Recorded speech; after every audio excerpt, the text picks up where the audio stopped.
여러분 안녕하세요. 쉽고도 정확하게 알차고도 재미있게 하나님의 말씀을 가슴 깊이 새기는 시간 소문난 성경교실에 저는 장찬영 목사입니다.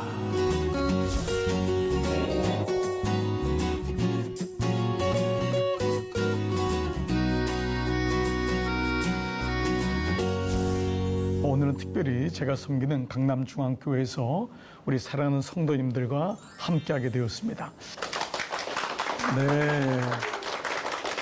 네, 여러분 반갑습니다. 지난 시간 동안 교회 행전이라는 제목으로 우리 사도행전에 대한 말씀을 나누었죠. 자, 이제 오늘은요, 그동안 배운 말씀을 총 정리하면서 마음에 되새기는 시간을 갖도록 하겠습니다. 자, 여러분 기대되시죠? 네. 자, 우리 교우들은 이미 사도행전 말씀을 다 아시고 시청자 여러분도 말씀을 들었으니까요. 오늘은 정리하면서 되새김질 하는 시간으로 오늘은 첫 번째 시간인데요. 교회의 시작과 성령의 역사에 대한 말씀을 함께 알아보겠습니다.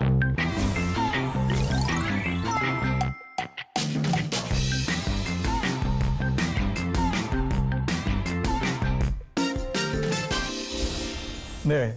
자, 우리 사도행전은 특별히 이제 사복음서에서 이어지는 말씀이잖아요. 마태, 마가, 누가, 요한 다음에 사도행전입니다. 그러니까 복음서는 예수님에 대한 중심이었다면 사도행전은 말 자체적으로 사도들이 중심되는 말씀이라 할 수 있습니다. 그리고 무엇보다 예수님이 복음서에서 교회의 탄생을 예고하셨잖아요. 그러니까 사도행전 드디어 교회가 탄생되는. 그래서 오늘 첫 번째 말씀은요, 교회의 시작. 그런데 이 교회를 누가 시작하겠냐? 사람이 시작한 게 아니라는 거죠. 그러니까 몇 명이 모여서 여기 우리 교회 짓자. 이게 표면적으로 보이는 모습일지 몰라도 이게 교회가 아니죠. 우리는 오리지널로 찾아가는 거죠. 사도행전을 통해서 교회는 사람이 모였을지라도 누가 시작했다고요? 성령의 역사. 성령이 그것을 시작하셨다. 그 교회와 성령님은 떼어놓을 수 없음을 보게 됩니다. 자, 첫 번째 말씀이 1장의 1절로 시작하는데 데오빌로요. 우리 많이 들었는데 누가복음에서도 데오빌로가 나와요.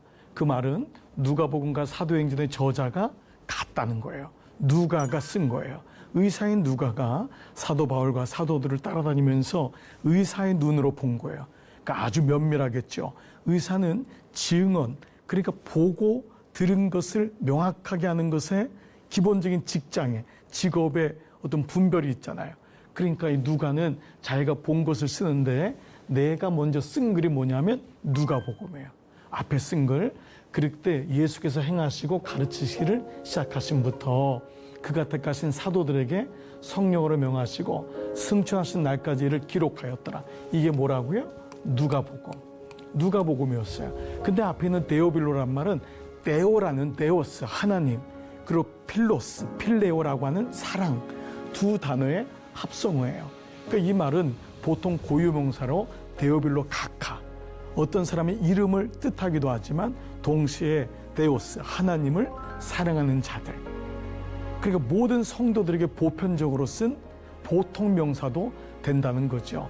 데오빌로라는 이름이 있어요. 그러니까 그것은 우리 개개인을 향한 말씀이기도 하고 모든 주님을 사랑하는 모든 보편적인 성도들을 향한 말씀이 이 말씀이다 라는 것이죠. 자, 이제 이렇게 누가복음을 얘기하면서 그 이후에 예수님이 고난받으신 후에 또한 그들에게 확실한 많은 증거로 살아계심을 나타내사 40일 동안 그들을 보이셨는데 뭐를요? 하나님 나라의 이 일을 말씀하셨다는 거예요. 우리가 주기도문, 우리가 하늘에 계신 우리 아버지요, 이름이 거룩히 여김을 받으시오며 뭐죠? 나라가 임하옵시며. 그러니까 하나님의 나라가 이제는 공간적인 개념, 천국의 개념보다도 이 땅에 임했다는 거예요. 예수님이 오심으로, 천국의 주인인 예수님의 오심으로. 이런 말이 있잖아요. 우리가 트럼프 대통령이 움직일 때 백악관이 움직인대요. 백악관은 미국에 있는데 트럼프가 백악관인 거예요. 가는 곳마다. 우리나라는 안 그러겠어요? 똑같죠. 이재명 대통령이 움직이면은 그곳이 청와대가 움직이는, 나라가 움직이는 것과 똑같이 하나님의 본체이신 예수님이 이 땅에 오심으로 하나님 나라가 이 땅에 온 것을 얘기하는 거예요.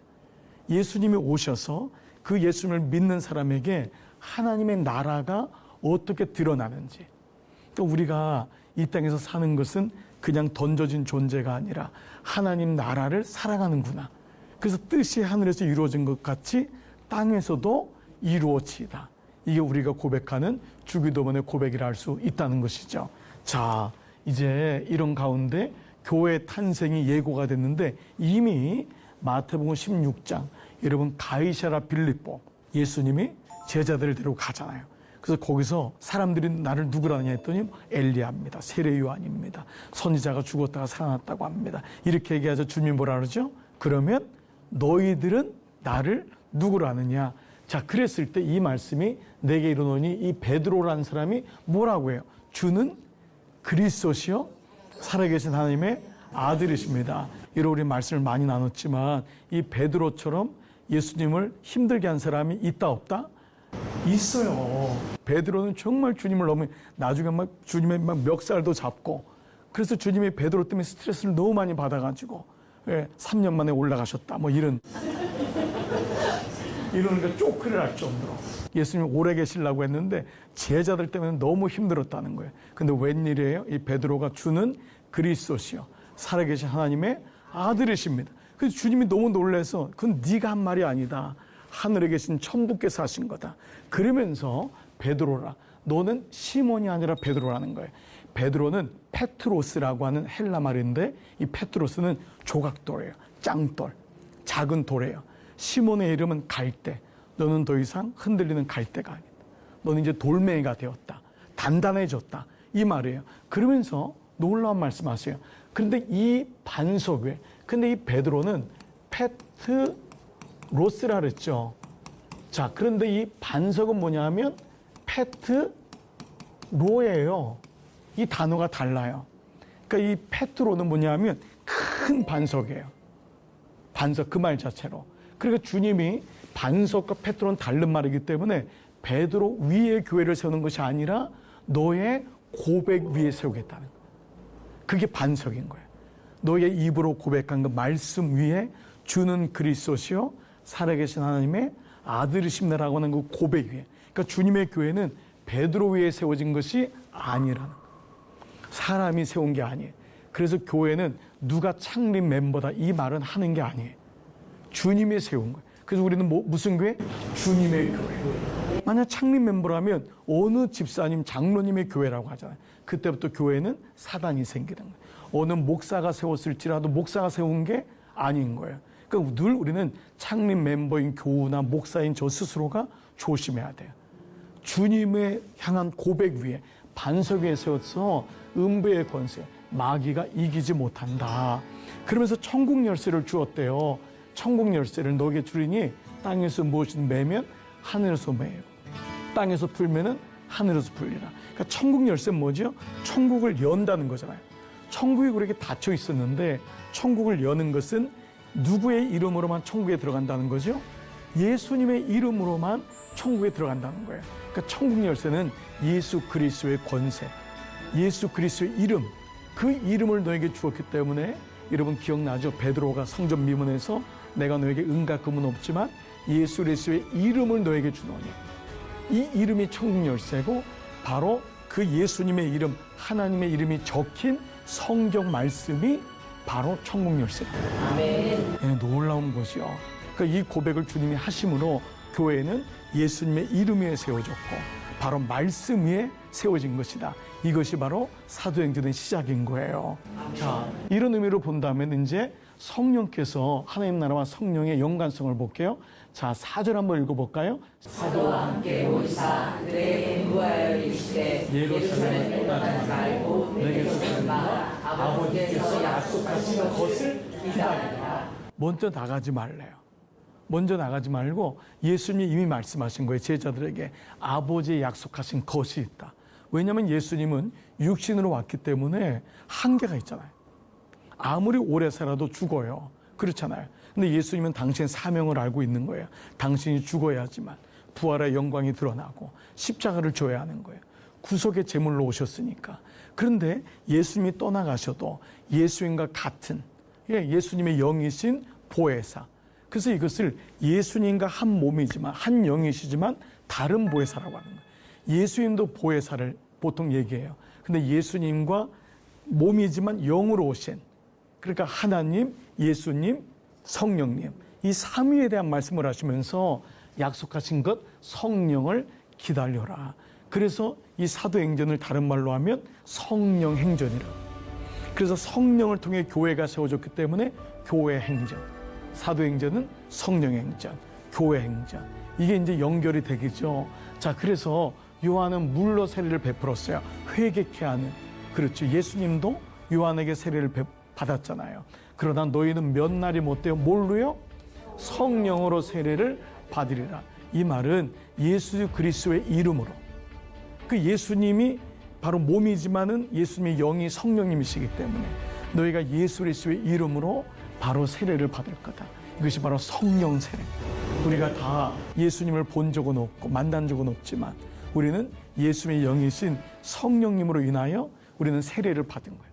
우리가 중학교 때든지 고등학교 때든지 모태든지 세례를 받을 때는 예수님의 이름으로 세례를 받은 거잖아요. 그렇죠. 그것이 바로 처음에 물로 세례를 베풀었던 옛날에 2000년 전 요한의 세례가 아니라 이제 우리는 예수님의 세례. 그러니까 당시에는요, 요한이나 굉장히 유명한 랍비들이 세례를 줬어요. 왜냐면 사람들이 죄를 짓고 나면 풀을 데가 없잖아요. 그럴 때는 선지자들이 물로 장사 지내는 것이 관습적으로 있었던 거예요. 그래서 요한도 세례를 줬던 거예요. 그때 죄를 깨닫게 되는 거예요. 근데 예수님이 친히 세례를 받으심으로 세례의 소중함을 얘기하시고 이제는 하나님의 본체이신 예수님을 통해서 너희가 세례를 받을 거다. 성령 세례가 임하는. 그래서 사도행전이 진행될 때마다 놀랍게 말씀을 전할 때 그들이 성령으로 세례를 받아요. 그 방언도 하고 예언도 하고 그들이 성령께 붙잡히는 일이 일어났는데 이것을 가리켜서 성령의 세례인 거예요. 그러니까 성령 세례는 주님이 내 안에 오신다는 거예요. 주님이 내 안에 오심으로 나는 죽고 예수님이 사는. 그렇죠. 그런데 우리는 성령 세례는 일회적인 거잖아요. 그러니까 우리는 계속 나의 죽음, 주님이 내 안에 사셨다는 것을 계속 확증하기 위해서는 성령의 충만으로 가는 거예요. 말씀 이해되시죠? 그래서 이 은혜가 사도행전에 계속 나오는 것이죠. 그래서 오순절 날이 이미 이런, 이미라는 건 이미 계획되었다는 거예요. 그날 주님께서 이 은혜를 주시기로.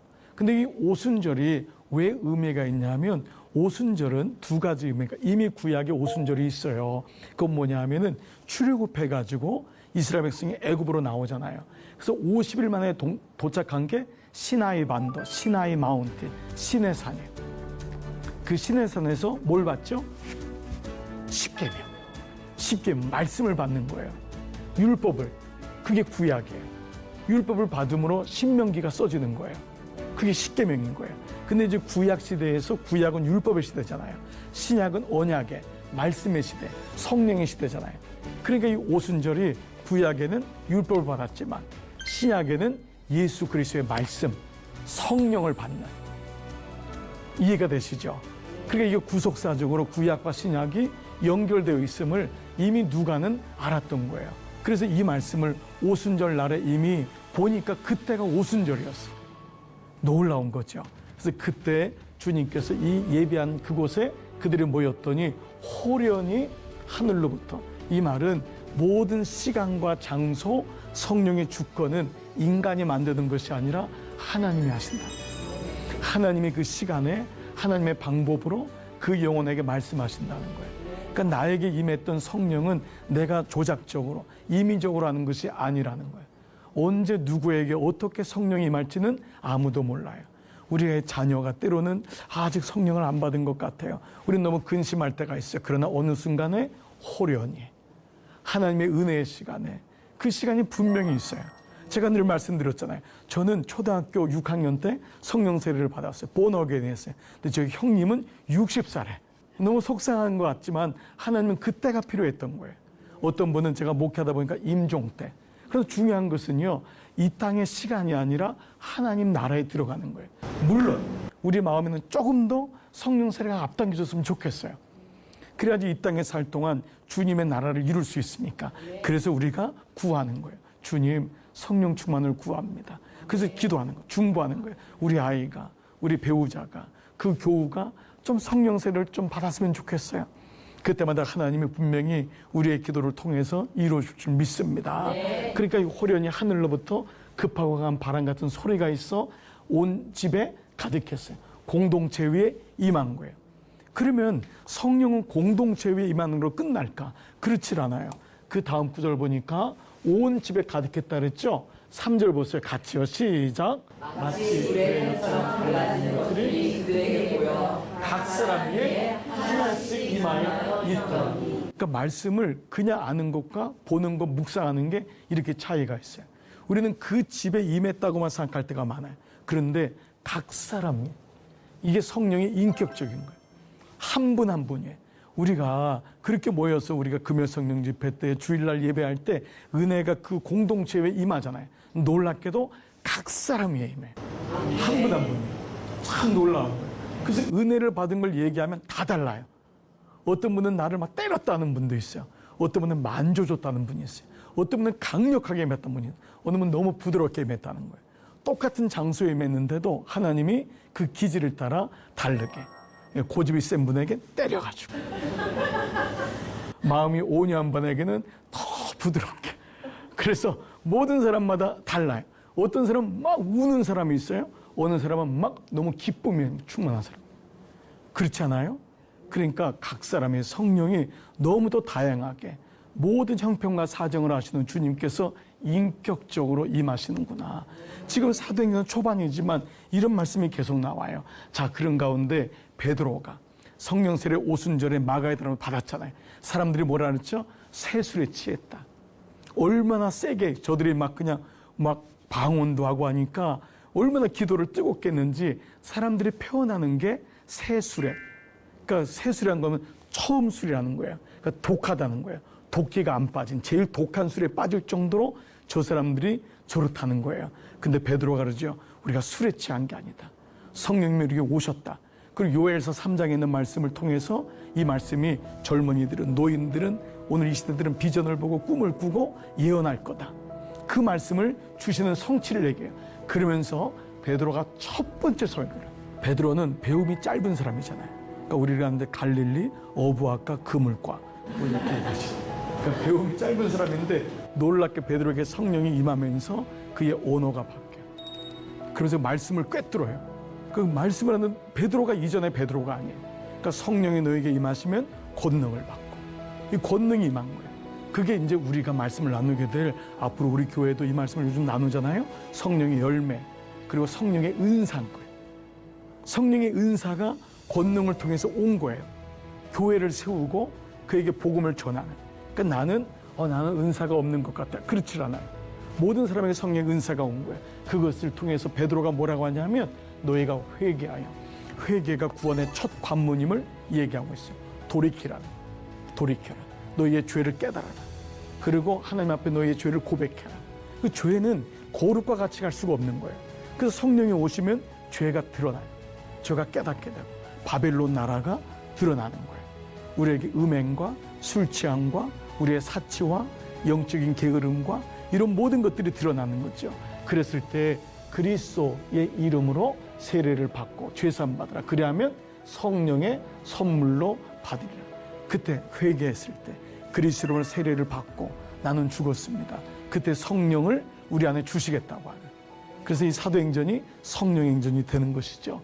자, 이런 가운데 그들이 교회 시작은 어떻게 시작됐냐면 그들이 사도의 가르침. 이거는 사도가 주안점이 아니라 가르침이 주안점이에요. 말씀. 사도들의 말씀은 오늘날 목회자의 말씀이 되기도 하고 우리 교회라면 목자의 말씀이 되고 교사의 말씀이 되기도 하고 영적 아비의 어미의 말씀을 따라. 그러니까 교회는 말씀이 중요한 거예요. 우리 교회가 이렇게 부단히 말씀을 강조하고 묵상하는 이유는 말씀이야말로 가장 중요한 반석이기 때문에. 말씀이 없으면 우리는 봉사가 교회로 착각해요. 그러니까 봉사를 정말 잘하는 분도 보세요. 은혜를 받은 분이 하잖아요. 교사를 하는 분도 말씀을 받고 은혜를 받으니까 교사를 하는 거예요. 내가 아이가 좋으니까. 나는 이런 봉사가 좋아. 근데 하다가 우리는 시험 드는 경우가 많아요. 왜냐하면 가르침이 없으면.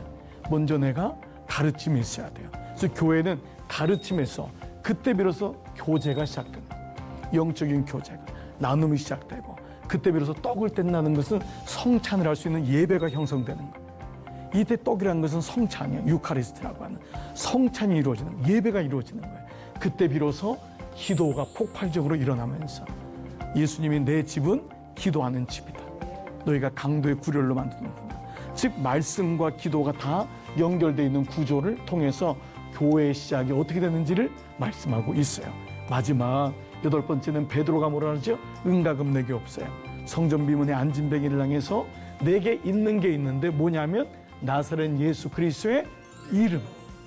이것이 사도행전인 줄 믿습니다. 그럴 때 일어나 걸으라고 했을 때 그가 일어나는 거예요. 사랑하는 여러분, 이것은 오늘날만이 아니라 2000년 전만이 아니라 오늘 이 시간도 우리에게 교회행전, 성령행전, 사도행전이 이루어짐을 내가 인식하고 깨닫고 그 말씀대로 살 때 놀라운 은혜가 있을 줄 믿습니다. 첫 번째 강의 끝. 자, 너무 간단했어요. 자, 그러면 오늘은 여러분 중에 질문이 있으시면 한번 두 개 정도 질문 받고 잠깐 말씀을 마무리해 볼게요. 자, 질문. 네. 네, 목사님 사도행전과 사복음서는 비슷하면서도 차이점이 있는 것 같은데요. 목사님 생각하시기에 어떤 점이 가장 큰 차이점이라고 생각하시나요? 네, 여러분 오늘 같이 말씀을 나눴지만 사복음서는 예수님에 대한 거거든요. 근데 사도행전은 사도들에게 갔잖아요. 그러니까 사도는 그들만이 아니라 물론 우리는 사도라고 일컫지는 않잖아요. 우리는 제자. 그렇죠. 오늘 이 땅을 사는 우리에게 사도행전이 임하니까 사복음서는 예수님이 누군지를 알게 되고 그 예수님이 이 땅에 오신 것처럼 우리도 이 땅에 보냄받았잖아요. 그래서 우리도 사도행전을 쓰는 근데 사도행전의 주인은 누굴까요? 바로 우리 자신인 거예요. 나인 거예요. 그래서 우리 사도행전 28장까지 끝나지만 29장은 누가 쓰냐 하면 맞아요. 우리가 쓰는 거예요. 그래서 Acts 29, 29장은 내가 씁니다. 이것이 분명한 차이가 되리라 생각합니다. 네. 또 질문 있을까요? 네. 목사님, 사도행전을 그럼 성령행전, 교회행전이라고 하면 목사님 지금 29장 우리가 써야 된다고 했잖아요. 그럼 어떻게 쓰나요? 네, 그거죠. 그러니까 사도행전 보면은 사도들이 하루아침에 완성되는 건 아니었어요. 왜냐면 옥에도 갇히고 또 바울도 실패한 데도 있었어요. 아덴 같은 데 가서는 너무 실패해요. 좌절하기도 해요. 그리고 자기 고집을 부리기도 해요. 마가라고 하는 제자를 또 이별도 되고 그렇게 자기의 은인이었던 바나바하고도 깨지기도 해요. 그러면서 하나님은 완성시켜 나가는 것 같아요. 사도행전은 완벽한 것이 아니라 공사 중이라고 하는 것이 오히려 날 수 있어요. 우리의 인생도 마찬가지죠. 나 예수님 믿는데 왜 이렇게 나는 죄를 짓지? 나 예수 믿는 건 맞아? 이런 우리가 의심이 들 때가 많아요. 그러나 그때마다 구원을 내가 받은 나는 그것 때문에 신분이 흔들리는 것 아니라는 거죠. 그러니까 지금도 나의 구원은 나는 완성되고 있고 이미 구원 받았지만 구원을 이루어 나가는 거니까 그런 의미로 본다면은 오늘 우리는 사도행전의 말씀은 오늘 우리 집사님, 권사님 우리 물으신 것처럼 실패가 있고 실수도 있고 넘어질지라도 묵묵히 나에게 주신 삶의 터전에서 사도행전을 써내려가는 거예요. 저도 지난 시간을 보니까 정말 좌절했던 시간이 많았던 것 같아요. 나는 목사로서 내가 맞나 부름이 잘못된 것 같은 그런 의심까지도 들었어요. 그래서 한번 여러분 제가 한번 간증해 짐을 싼 적도 있어요. 저는 짐을 싸서 개척교회 때 야밤 도주를 하려고 했던 적도 있어요. 중간에 멈춘 적도. 그런데 그때 잘한 게 하나 있었어요. 견뎌내는 거였어요. 붙어있는 거였어요. 능력이 있고 없고의 문제가 아니라 붙어있어 보자. 견뎌보자. 그럼 분명히 주님이 하신다. 가지가 하는 건 나무에 붙어있는 거. 이거 하나 잘하면은 우리는 분명히 우리를 통해서 주님의 나라가 완성되고 이루어질 줄 믿습니다. 네, 여러분 뭐 더 많은 질문이 있겠지만 여러분 1강을 통해서 교회의 시작과 성령의 역사 여러분 나를 시작하신 분이 누구겠어요? 그러면 예수님이죠. 그렇죠? 하나님의 은혜죠. 그러니까 나의 나 된 것은 하나님의 은혜라고 했잖아요. 그러니까 교회는 곧 나니까. 그러니까 교회된 나를 통해서 하나님이 지금도 성령의 역사를 이루어가고 계신다. 여러분 이걸 잊지 않는다면 오늘 첫 번째 강의는 훌륭하게 이런 마무리가 되는 줄 믿습니다. 여러분 오늘 수고 많으셨습니다. 네, 고맙습니다. 자, 여러분 오늘도 이 수업은 유튜브를 통해서 다시 볼 수 있습니다. 오늘도 은혜 많이 받으셨죠? 여러분 다시 보시면서 새로운 은혜를 꼭 경험하시기를 기도합니다. 자, 여러분 다음 시간은요. 교회됨을 위하여 교회가 시작됐으면 교회가 되기 위한 조건과 요건들이 필요하거든요. 거기에 대해서 나누도록 하겠습니다. 자, 오늘도 하늘복 가득 누리시고요. 다음 시간에 영과 육과 혼이 건강하게 여러분 또 뵙도록 하겠습니다. 오늘도 수고 많으셨습니다. 안녕히 계십시오.